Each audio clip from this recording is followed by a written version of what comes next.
Salut à tous, aujourd'hui je vais vous montrer comment en quelques heures et avec peu d'outils vous allez pouvoir fabriquer une jolie décoration de Noël en bois de palette. Je vous vois déjà venir en me disant mais tes outils Maxime on les a pas? Eh ben ça tombe bien parce que dans cette vidéo je me suis forcé à utiliser des outils simples que vous allez pouvoir retrouver dans votre cave ou dans celle de vos grands-parents, donc vous n'avez pas d'excuses. Voilà le premier outil, il s'agit d'une scie sauteuse et voilà le deuxième outil, un simple marteau. Ensuite vous aurez besoin d'une palette et d'un petit peu de temps, donc c'est à la portée de tout le monde. Enfin bref, c'est parti pour voir comment je l'ai fait. Alors pour commencer ce projet, vous allez tout d'abord avoir besoin de bois de palette, mais également d'un grand morceau de carton. Et pour cette première étape, je l'ai d'abord plié en deux et ensuite j'y ai découpé la forme du sapin. Après ça, j'ai reporté la base du modèle sur le premier morceau de palette et j'ai simplement découpé sur les traits en utilisant ma scie sauteuse. Une fois le premier morceau terminé, bon je vous avoue que le processus devient plutôt répétitif, donc on ajoute le deuxième morceau et encore une fois on trace les bords de notre modèle. On découpe et vient enfin la phase où il va falloir assembler les deux morceaux. Et pour ce faire, la méthode la plus simple, c'est d'enfoncer un clou en diagonale dans la tranche. Alors faites attention en plaçant les clous dans la tranche, c'est pas très facile de les enfoncer droit. En plus de ça, vous allez avoir l'impression que le tout n'est pas très solide, mais pas d'inquiétude, tout va s'arranger par la suite.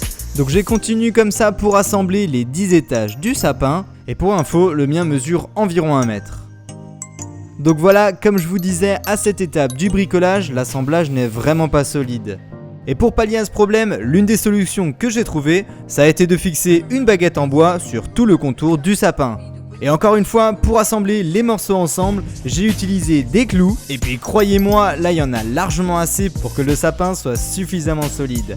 Au niveau des angles, je vous conseille d'utiliser une scie à bois, et puis une râpe si vous en avez une, pour que les bords soient un petit peu plus propres.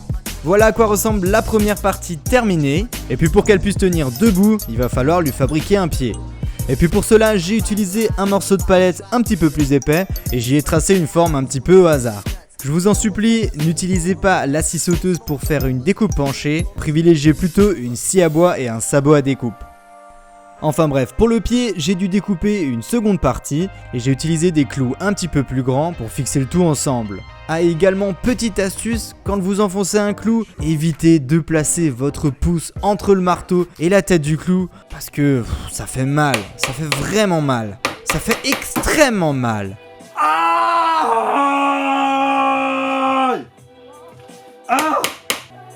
Putain. Ah ça frite. Bon, trêve de plaisanterie, j'ai ajouté 2 petits pieds sous le sapin parce qu'il était un petit peu bancal. J'ai ensuite utilisé mon outil multifonction pour poncer le tout. Et puis j'ai ajouté une couche de vernis pour mieux résister aux intempéries. Pour les décorations, j'avais quelques boules de bois chez moi, donc je me suis amusé à les peindre. Et j'ai aussi utilisé un petit Père Noël et une étoile qui traînaient chez moi. Pour fixer toutes ces décos, je me suis pas embêté, j'ai utilisé une vis, c'est largement assez solide.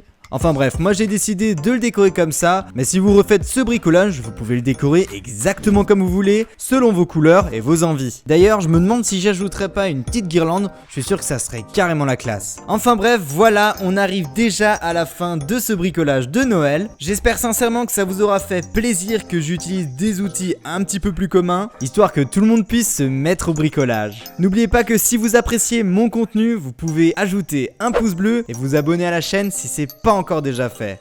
En attendant la prochaine vidéo, prenez soin de vous et bon bricolage à tous. Ciao!